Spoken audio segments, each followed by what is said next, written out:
சிவபக்தர்கள் அனைவருக்கும் வணக்கம். இன்னைக்கு நம்ம பார்க்கக்கூடிய தலைப்பு பேச்சு குறைபாடுகளை நீக்கி ஞானம் கொடுக்கக்கூடிய திருப்பந்துறை தியான கோல முருகனை பத்தி தான் பார்க்க போறோம்.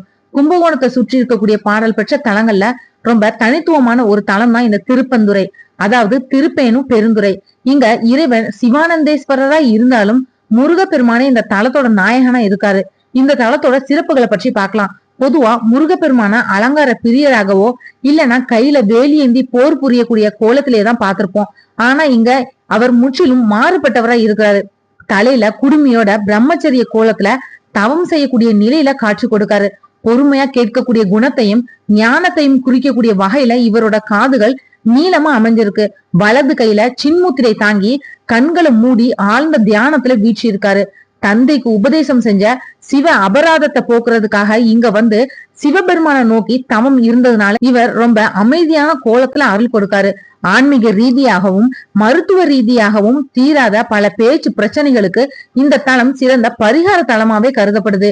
பேச்சு வராத குழந்தைகள் இல்லைன்னா திக்குவாய் இருக்கிறவங்களுக்காக முருகனுக்கு தேன் அபிஷேகமும் செய்யப்படுது.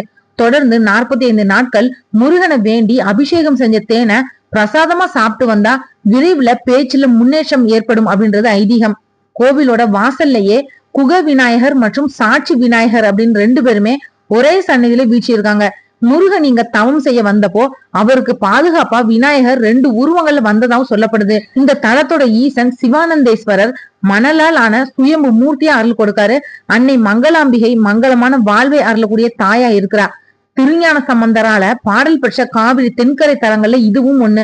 வாழ்க்கையில ஒரு முறை இந்த அமைதி ததும்பக்கூடிய தியான கோல முருகனை தரிசனம் செஞ்சா ஞானமும் நலமும் பெறலாம். கோவில் இருக்கக்கூடிய இடம் என்னன்னு பார்த்தோம்னா அருள்மிகு சிவானந்தேஸ்வரர் கோவில் திருப்பந்துறை, அதாவது கும்பகோணத்துல இருக்கு. இந்த வீடியோ உங்களுக்கு பிடிச்சிருந்தா மத்தவங்களுக்கு ஷேர் பண்ணுங்க. நாளைக்கு மற்றும் ஒரு நல்ல தலைப்பு நான் உங்களுக்கு சந்திக்கிறேன். நன்றி. ஆன்மீக தேடல்ல நீங்களும் தேடலாம் உங்களோட இஷ்ட தெய்வத்தை பற்றி. முதல் தடவை நம்ம சேனலை பார்க்குறவங்களா இருந்தீங்கன்னா சப்ஸ்கிரைப் பண்ணி பெல் ஐக்கான் ஆன்னு கிளிக் பண்ணிடுங்க. அப்பதான் நான் போடுற பதிவு உடனடியாக நோட்டிஃபிகேஷனாக உங்ககிட்ட வரும்.